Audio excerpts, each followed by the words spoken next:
Hello, good morning sa tanan yan sabta sa atong online morning devotion nga gahimo nato matag sayo sa buntag o pasalamatan nato ang Ginoo kay iyatang gipukaw niya gipabukapan niya nga atong mga mata ni sayo sa kabuntagon niya ginibultan niya nga mobangon kay kun dili pa mangita mobangon labi na labi pa kayo igda no kay maulan na kabuntagon rainy kaayo ang palibot no ga taligsik no lami pa kay ihigda-igda pero salamat sa Ginoo kay iya tagi papangon. Amen. Come on, let's start the day right kay ngano nagpabilin pa ang atong motto nga seek ye first the kingdom of God and His righteousness and everything shall be added unto us. Amen. Hello everyone. Hello Giselle Villanueva Baclarin, Cagayan de Oro City. Bulag ta sa lawas but we are one in the spirit. Ikaw ang Diyos nga labing gamhanan, gugma mo walay paglubag, nagpabilin ka wala mausap, hangtod karon ug sa kahangturan mga sad mo dili maihap, ikaw ang kusog ug dahalang panay pagsulay manok kasakitan malabangan tungod sa kalung ug grasya mo.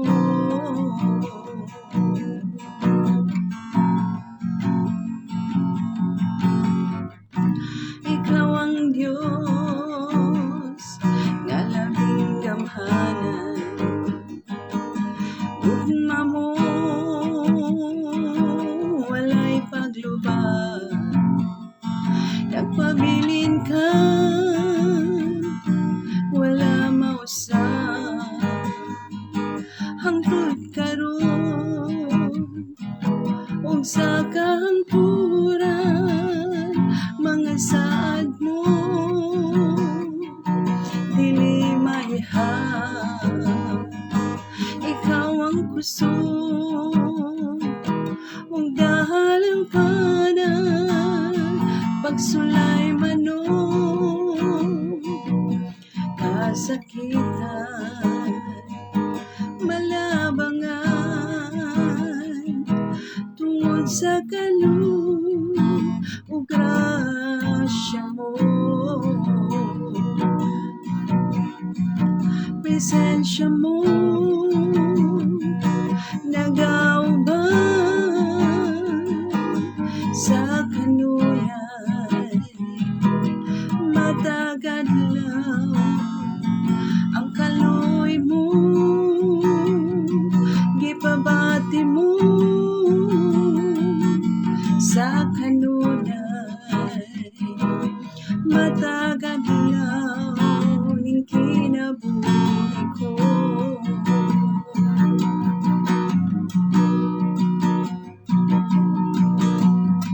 Dili ka mo biya, dili ka mo pasagad, magpabilin ka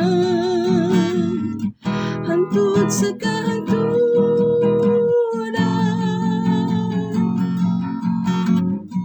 Dili ka mo biya, dili ka mapasagad, magpabilin ka hangtod sa kahangturan.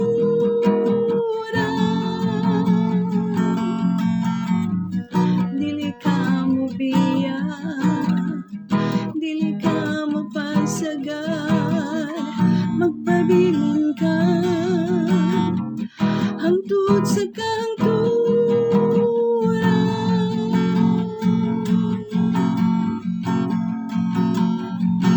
Presensya mo nagauban sa kanunay, matag adlaw ang kaloy mo gipabati mo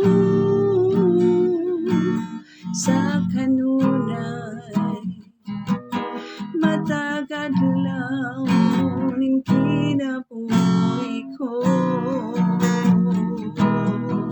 Hallelujah. Oh, salamat sa imong kaayo, God, sa among kinabuhi.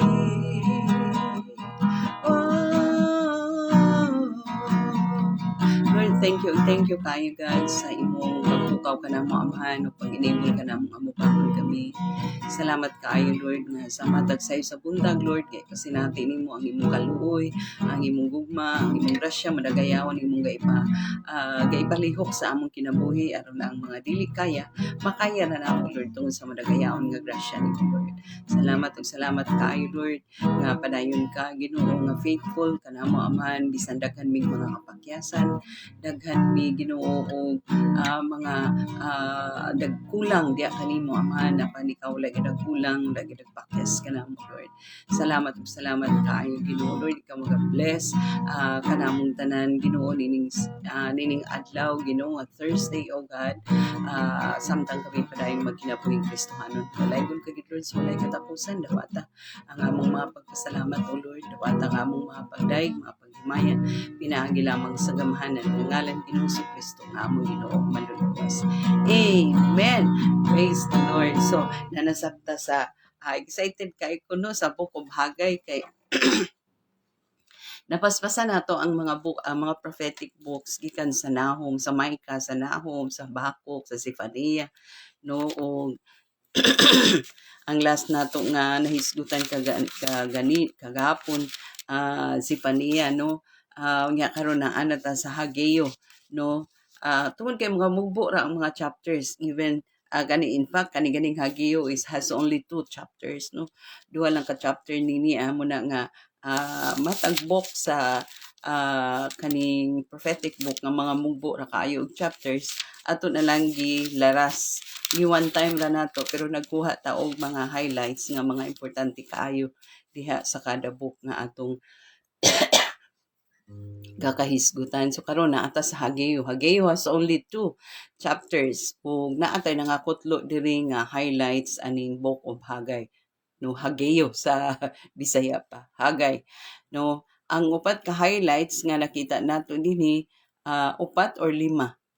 Lima di ay lima ang atong nakita diri nga mabasa nato diha sa chapter 1 verse 9, chapter 2 verse 17, unya chapter 1 verse 10, unya chapter 1 verse 14, chapter 2 verse 4, chapter 2 verse 20 to 23, mga inana ang atong nangakutlo, no. So atong isa-isahon gyud pag-ayo ang highlights nga nakutlo nato diri sa Book of Haggai. The first one is nakita gyud nato, no, na-conclude nato nga really the Lord is sovereign. No, sovereign gyud ang Lord. Walay maka-correct kaniya, walay maka-suggest, no. God has no counselor kay He is infinite, no. He is sovereign. He is He is the creator of all things, no. Muna nga sovereign gyud si Lord. He knows what are the things that happens in the past. He knows what are the things that is happening these days, and even giplasta na ni Lord unsay mahitabo sa unahan. So inana siya ka sovereign. Makita nato diri sa diyang nabasa nato ning Haggai, no. So the first one sa diyang nahibawan nato nga the Lord is sovereign, but pasabot mga igsoon nga the Lord, He is the one who gives the divine word. No, kaning mga prophets gipanggamit nila, gipanggamit lang ni Lord. Kini sila gigamit lang ni Lord nga mo proklamar, mo deklarar sa pulong sa Ginoo, but actually it is the Lord's divine word ang ilang gipanglitok sa ilang mga ngabil. So He is the one who gives the divine word nga gilitok ni Haggai. So muna siya nakita nato because he is sovereign. No, he is the sovereign Lord, or the Lord is sovereign. Mo nang na ang atong unang nakita dinhi. Ang mga pulong nang gawa sa mga ngabil ni Haggai, it is actually the word of God. That's why nga really He is the sovereign Lord. Mo na una na to nakita diri na. And the second is He is the one who controls the destiny of His people and nation. Just good actually ang control kay kung atong basahon ang verse chapter 1 verse 9 ingon din niyo nagita ka mugdakong ani apan jutay ra inyong hikaplagan o sa nadala na ninyo kini sa inyong balay giwagtang ko kini ngano man tungod kay nagkatunas man ang akong templo samtang kamo nagkapuliki sa paghimo sa inyong balay. So sige first gud gihapon do nga unahon gud ang unahon pag-build unahon pag-strengthen ang templo sa Dios yung murag igo kay ko ani no kanang yes Lord no Usaon magid ni Lord nakaana ko no. So he was the one who controls the destiny of his people and nation. Gibson sa una to kun dili nato unahon gyud ang panimalay sa Dios wa gitay mahimo. Wala gitay mahimo tungod kay kontrolado ni Lord ang destiny bisan pag mangandoy ka nga unta mo ni na akong future. Kun dili itugot ni Lord, he was the one who controlled the destiny. Kun dili itugot ni Lord, ah ang atong mga pangandoy sa kinabuhi sa maabot ng mga panahon ko dili because he was the one who controls no the destiny kaning wala gid tay mahimo even in chapter 2 verse 17 nakita nato din ano sa chapter 2 verse 17 nga ingon din hiyo gikastigo ko kamo og ang tanan ninyong tanom ha gikastigo ko kamo ug ang tanan ninyong tanom pinaaging sakit og sa ulan nga yelo. Apan wala gyapon kamo mobalik ka nako, no? So kontrolado ni Lord. He has all the power, he has all the capabilities no nga kanang kontrolahon. Especially kung dili siya mahimaya, di siya malipad, dili siya mapasidunggan. Grabe na kayo kung nga wala gid may mahimo Lord. All we need to do is to bow down before you, before your sovereignty. Wala gid mi kay kung dili gid mo i-bless di ay ang among endeavor wala gid ay mi mahimo especially kung mapasagdan mapasagdan ang imuhang mga gimbuhaton buluhaton ug ang imong templo nga nagkapuliki kami sa among kaugalingon apan ang imo wala namo napasagdan namo no. So he was the one who controls the destiny of his people and even in every nation as a whole no as a general as a whole no si Lord gid ang ga-control niya ng tanan.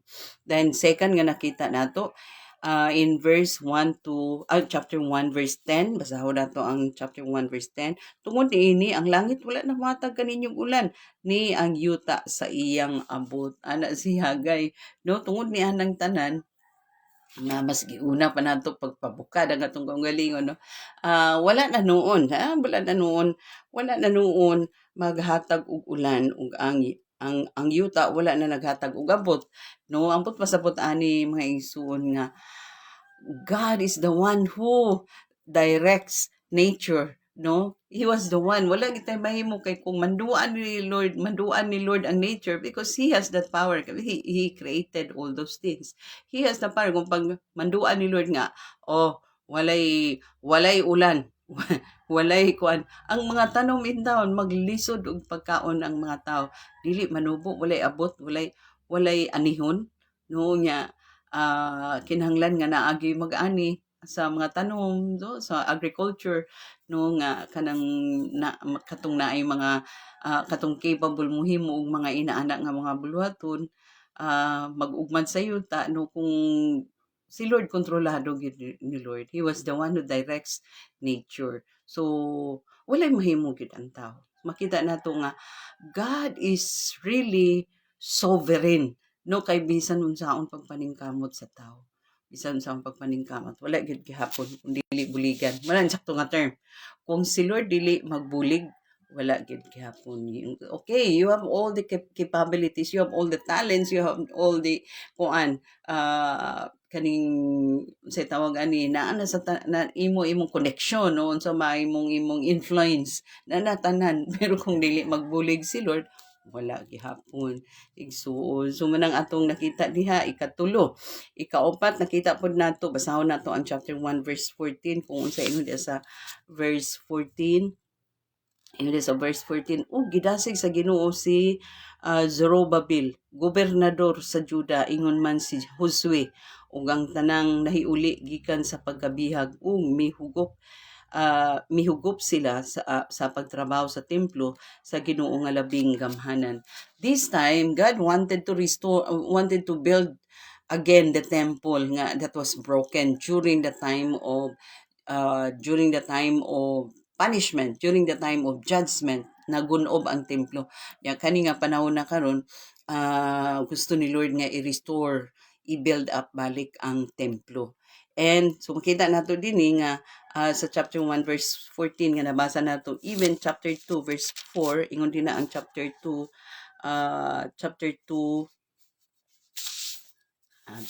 verse 4 ingon din ha, apan ayaw kamo kahadlok, trabaho kamo kay nag-uban ako kaninyo. Nagingon ang Ginoo nga labing gamhanan. No? Diyan si Lord nga, trabaho lang kay anyway ako may magpanalangin, ako may magbulig. No, trabaho lang. So, mamuhat lang gid ta kay anyway ang atong mga pagpamuhat si Lord na ang bahala.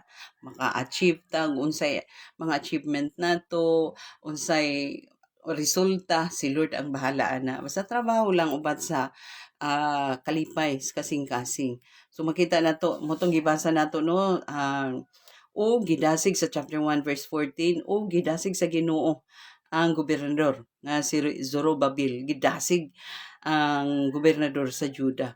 Ingon man sab si Josue, gidasig ni Lord para nga ang templo i-build balik, no? O naapod sa chapter 2 verse 4 nato makita.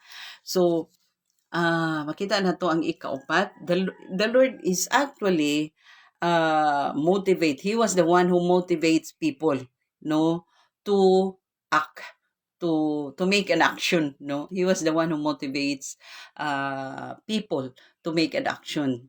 Siya gyud actually kanang ibutang na niya sa heart nung matingalan to nga natay burden ni nanaw niya, ibutang nagkalit ni Lord sa imong heart nga dili ka ma-release ana unless dili ka moak, dili ka mohimo og lakang, dili ka mohimo og aksyon alang niini nga bulaton, di gyud na mawala nga burden, no. Naka-experience ko ana may, so dili na siya ma-lift up nga burden unless mohimo kag aksyon. No, unay gusto ipabuhat ni Lord, buhatag yun kay dili na mawala nga burden hangtod dili ka mohimog aksyon, hangtod dili ka mobuhat, no, sa mando ni Lord. So he was the one who motivates people to make an action or to act, no. So manang ikapila na ba, ikaupat nga nakita nato nga highlights din na. And last but not the least, nakita nato diya sa chapter 2 verse 20, ingon diya sa chapter 2 verse 20, gisultian na usab si Hagiyo sa Ginoo. Dini nagsulti na po si Lord sa 24 ka adlaw sa bulan, miingon ang Ginoo. So sultian na po si Hagay, so si Hagiyo nga maunang buhaton kung atong basahon no sa chapter 2 verse 20 to 23, atong basahon ang chapter 2 verse 20, gisulti lawso nato sa 11, sulti si Zorobabel ang gobernador sa Juda nga hapit na nga hapit ko na tay-uga ang langit ug ang yuta, coming soon, no, nga tay-ugo ni Lord ang langit ug yuta, coming soon na siya. Dayon sa 22, ug lumpagon ko ang mga gingharian ug tapuson ang ilang gahom. Grabe, butangan gid ni Lord og ending, no, ang ilang mga gingharian ug ang ilang power, butangan ni Lord og ending. Limbuwaron ko ang mga karwahe ug ang mga lawom kay nga English ni lawom kay nga Bisaya, no, ug ang ilang mga kabayo ug ang mga kabalyero mag-unay pagpinatsyanay niadtong panahon na himuon ko ikaw Zorobabel, akong alagad nga hari sa akong katawan, kay gipili ko man ikaw. Nag-ingon ang Ginoo nga labing gamhanan. Grabe si Hagay, no, grabe ka bold kay. So makita nato dinhi nga ang ikalima nga nakita nato nga highlights is he was the one, or God is the one who established, but he is also the one who removes the power and kingdom. No, he was the one. Kung siya ang establish, pero kung iya po nang wag tangon, no, walay mahimo ang tao kung kanang power nga gihatag sa iya, no, kanang nakita nato na nga mga lesson no nga dunay mga great men of God nga gipanggamit ni Lord during those times, no, pero sa dihang nangahulog sila, di ba, sa dihang mitalikod sila sa Ginoo, gikuha pod ni Lord ang ilang gingharian, gidown pod sila ni Lord sa diyang nakasala sila, sa diyang gisukwahi na ang ilang pagkinabuhi, wala na sila nagsunod sa mando sa Diyos. So he was the one who establishes no kingdom and nation, but he is also the one who will remove kingdoms and nations or power, no. Mo nang naanga kanang walay mahimo ang tao because he is sovereign. Kung desisyonan ni Lord nga ingon ana, 'di ba? Sa dihang giingon siya dinhi nga giingnan niya si niingon si Hagay diri nga nagingon ang Ginoo nga limbuwaron ko ang mga karwahe ug ang mga kabayo ug ang mga kabalyero magunay pagpinatyanay. Kani mahitabo nini sa end of days, no.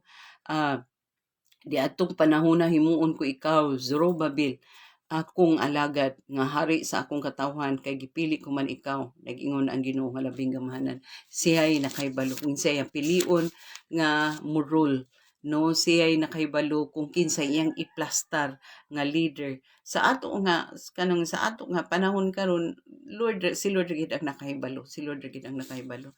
Pwede manggod nga kung mutan-aw ta sa situation, mutan-aw ta sa tao, okay kaayo, pero God looks at the heart man good. So munang siya ra gyud ang nakahibalo. He was the one who established, he was the one at the same time, he is also the one who removes, no, kung butang ta ni Lord, okay, pero kung naay makita ni Lord nga murag dili maayo din, ikuha ra pud ta niya, ano ra pud ta niya, no, i-remove ra pud niya. So wala tay mahimo, all we have to do is submit good and obey, no, ngadto sa Ginoo because he is sovereign. So whatever may happen, no, sa atong mga pagpamuhat, sa atong pagkinabuhi Kristiyano, sa atong mga pagpamuhat sa mga bulaton, sa atong mga pag-alagad sa Dios, kinahanglan nga submit lang gid ta sa Ginoo kay actually siya man ang nagkontrol sa tanan, no. He is the sovereign God. He knows what is going to happen, no, and he knows what is happening in the past, no, and he knows also what are the things that is happening right now or these days. So no, so kita mo submit lang gid ta diha sa Ginoo o mo-follow gid ta sa unsay gusto ni Lord sa nga mahitabo sa atong kinabuhi.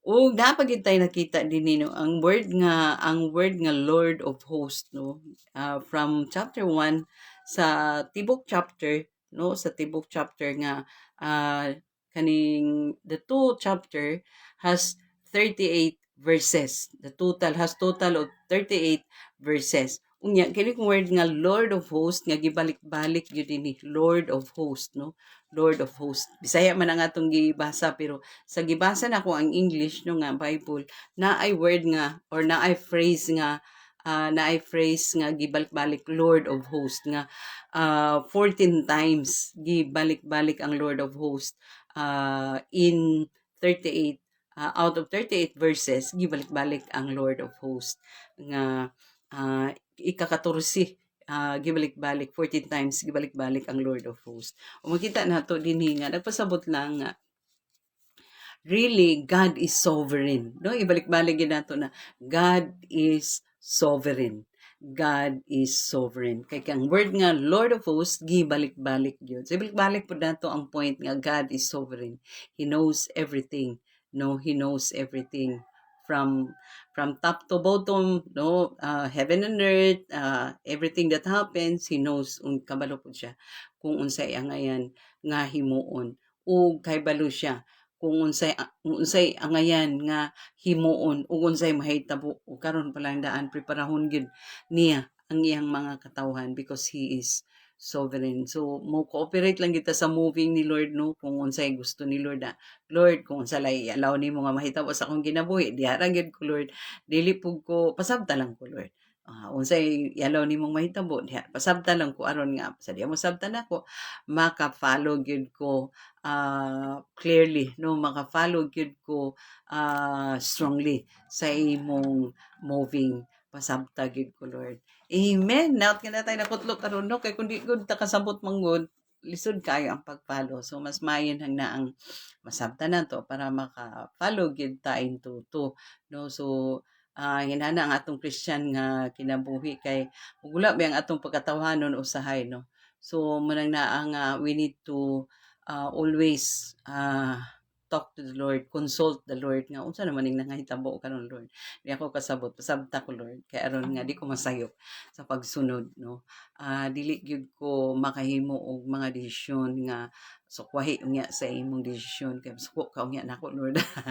So inaana mga igsoon. So daot nga natin nakutlo karon no sa atong gihisgutan dinhi sa Book of Haggai, chapter 1 and chapter 2 nga gi-mention nato ang mga highlights no. So pagampo ta labing balaan gamhanan may gugmaon lang ito na mga amahan. Nagapasalamat kami kaayo Lord sa padayon nimo nga pagmatuto kanamo Lord ginamit ang imong mahal nga pulong pagpahinumdum kanamo pag-remind kanamo nga kining tanan nga mga propesiya Lord mahitabo gayud Ginoo. Og nangahitabo na ang uban pipila na lang ka mga prophecy ang wala pa mahitabo og we're looking forward ana nga mga hitabo nga mahitabo sa unahan Lord with your mighty hand, with your power, with your enablement Lord ang ari kanamo Lord we will continue to look forward o God. Salamat ug salamat kaayo Ginoo niining tanan gahatag kanunay Ginoo og pag-strengthen sa among faith in you, trust in you, Lord. Busa salamat kaayo niining tanan. Dalaygon ka gid Lord, so like katapusan. Nagapray kami sa mga kaigsunan nga manarbaho karon sa opisina o bani usab sila, gami usab sila, dikugi sila, provide sila kusog katakos nga magagamit nila aron gaan ra ang ilang pagtrabaho. Sa mga kaigsunan nga mga estudyante, mga college o God nga na ay mga klase, bani usab sila Ginoo tagay sila strong comprehension provide ka sa ilang mga balayronon sa school sa mga teacher usab bisan og summer class o summer pero naay ubang mga teacher nga naay klase Ginoo Lord bani usab sila tagay sila kaalam sa pagdumala sa ilang trabaho bisan pa man sa mga kaigsunan nga naay mga online nga trabaho Lord salamat kaayo Ginoo nga ikaw ang Dios mga kupot sa ilang kinabuhi mga tabang kanila nga ang trabaho nila diya sa online maghatag nig pasidungog kanimo ug maghatag usab kinig pag-edify kanila Ginoo nga nagtrabaho diya sa online Ginoo aron Lord nga ma-honor kanila Lord diya sa online samtang nagapanghimo sila samang paagi sa ilang trabaho Lord. Salamat kaayo Lord bisan pa sa mga kaigsunan nga naay mga business nga gipang manage o God. Tabangin sila nga mag-asenso sila, tabangin sila Lord nga ang ilang business maghatag kanunay pasidungog kanimo Ginoo. Dalaygon ka gid Lord sa walay katapusan, walay lain nga pasidunggan ining tanan, hatagan sa dungog himaya ikaw ra gyud Lord sa dawata. Ang among mga pagpasalamat pagdaig paghimaya pinaagi sa gamhanan ang ngalan ni Ginoong Kristo nga among Ginoo ug manluluwas. Amen. God bless us all until next morning.